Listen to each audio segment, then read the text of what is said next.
வணக்கம். இப்போ ஆசிவகர்கள் சித்தர்களுக்கு புதுசாக ஒரு விஷயத்தை பிரபஞ்சம் முன் வைக்கிறாங்க.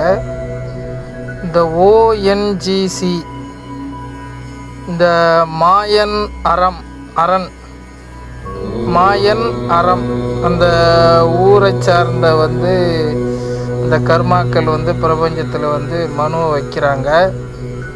அது இப்போ எங்கள் கணக்கம்பட்டி சமஸ்தானம் தலைமைச் செயலகம் அவங்க கவனத்தில் இப்போ வந்திருக்குது. அந்த மாயன் அறத்தை சார்ந்த அந்த ஜெயராமன் என்கின்ற அந்த ஆன்மா அவர்கள் மீது போடப்பட்ட அந்த பொய் வழக்கு, அதனால் அவர் மன உளைச்சலாகி கடந்த 10 ஆண்டுகளாக நீதிமன்றத்தில் அவங்க அவங்களோட பிரதிவாதித்தை வைக்கிறாங்க. இது எங்கள் கவனத்தில் வந்திருக்கு.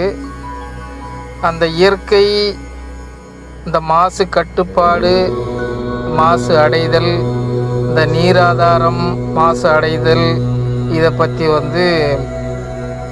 கவனத்தில் வைக்கிறாங்க. இதை பார்ப்போம். ஆசிவகர்கள் சித்தர்கள் இதை எப்படி இப்போ கையில் எடுக்கிறாங்கன்னு பார்ப்போம்.